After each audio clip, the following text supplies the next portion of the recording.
Arsenal can take their time. He has 1 year left on his contract. We are going to negotiate and get every single cent value for this deal. And I agree with Arteta and I agree with Edu. We are going to do our best to get the best deal. The player has already agreed to come, so there is no problem. He doesn't have a release clause, right? He has 1 year left on his contract. We're not going to pay exorbitant amount of money to get him. Now, according to the latest report, welcome to the Arsenal Precinct. If you're just in my channel for the first time, kindly like the video. Very, very important. Subscribe if you're new, and make sure you turn on your notification bell. One more time, like the video, subscribe if you're new, and make sure you turn on your notification bell. Yes, Merino Saga. We have been linked to Merino for the last 2-3 weeks, and we're expecting that the deal should have been wrapped up a week ago. But unfortunately, it's looking like the deal is going to drag for a long time. Now, it's easy for Arsenal fans to say, what is Edu doing? What is Arteta doing? Why are we always haggling over prices? Because we have to negotiate. He has 1 more year left on his contract. And we know that Real Sociedad will try to milk it. We are not Manchester United. We'll keep on dashing and giving money recklessly. We are not other clubs who do not get value for money. We have to negotiate the right deal for this player. Now, reportedly, he has agreed personal terms with Arsenal, so he has agreed to come to Arsenal, so there's no problem with the personal side of the deal. He's negotiating with the parent club, and Real Sociedad are trying to mug us off, right? We are not going to pay £30 million for a player that has one more year left on his contract. It is not economically sensible to do that. 1 more year on his contract. Now, I am anticipating that we're going to wrap up this deal. How we're going to wrap it up, that is subjective, right? He's a player that I like, the kind of profile that will actually add quality. He might not be a star name, right? He might not be the most extravagant player, but the quality he adds to the team will amplify our title hopes, right? We do not need Merino signing imminently to beat Wolves at the weekend. Because I've seen some Arsenal fans getting unnecessarily riled up. The fearmongering has started. Oh, why is it taking so long? Why can't we wrap it up? We need the players to come in and acclimatize with the team. I understand that. But sometimes, this is beyond Arteta and Edu. Let us as fans, this is 2024, let's be smart. Let's be more savvy. I understand most of you do it for the clickbaiting. You do it for the engagement farming, so you can get traction, which can lead to argument, which can turn to coins. But let's be more savvy. I don't think a lot of you are as daft as you're projecting on social media.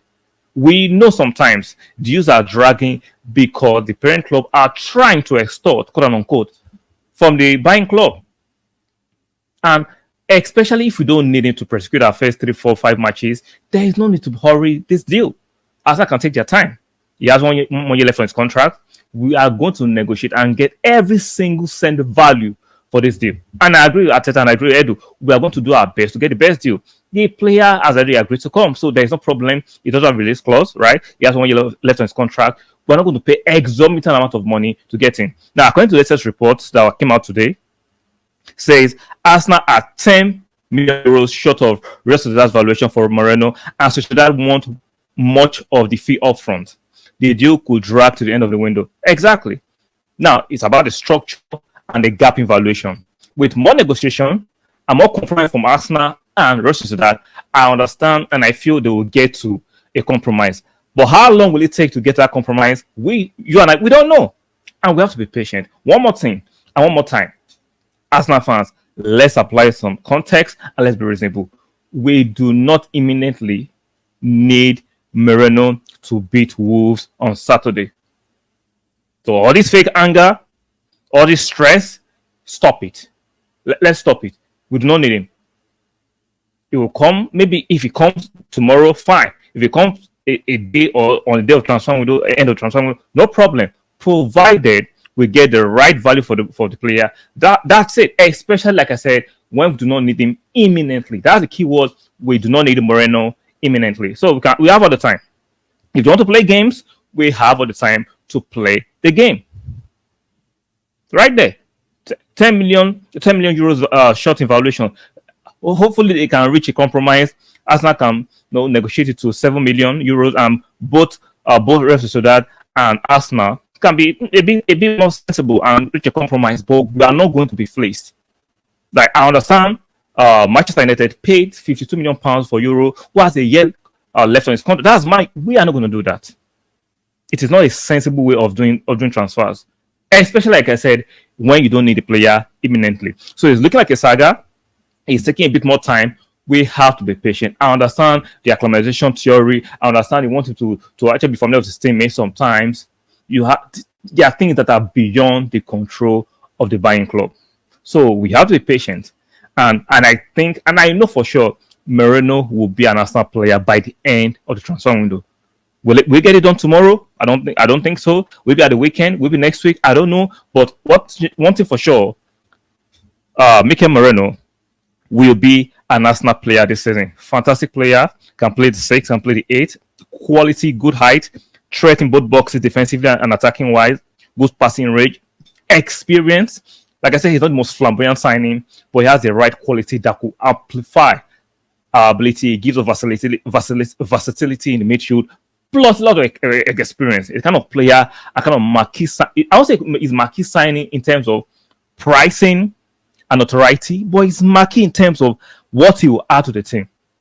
The quality in the squad, the quality in the starting level, the quality in when we are playing European games. So is that kind of signing. I am all for it. And guys, you guys should be excited. That's why I am looking forward to this with so much optimism. I understand as the juggernaut, but the way we've constructed our squad in terms of quality of the squad, not just the starting 11, gives me so much hope and optimism.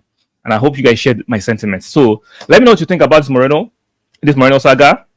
Are you offended that it's dragging a bit long? Or are you in my camp that understand that negotiations like this can take a bit of a stretch and seem like a saga and be protracted? And you understand the context of why Arsenal and Edwin Arteta will not be in a rush, especially when they don't need the player to prosecute the first 3 matches of the Premier League. So let me know what you think in the comment section. On your way out, be kind enough to strike the like button, subscribe if you are new here, and make sure you turn on the notification bell. One more time, like the video, subscribe if you are new here, and make sure you turn on the notification bell. Let me know what you think about the Merino saga. Are you offended or are you showing a bit of understanding? Let me know in the comment section. And I'll see you guys on the next one. Bye for now.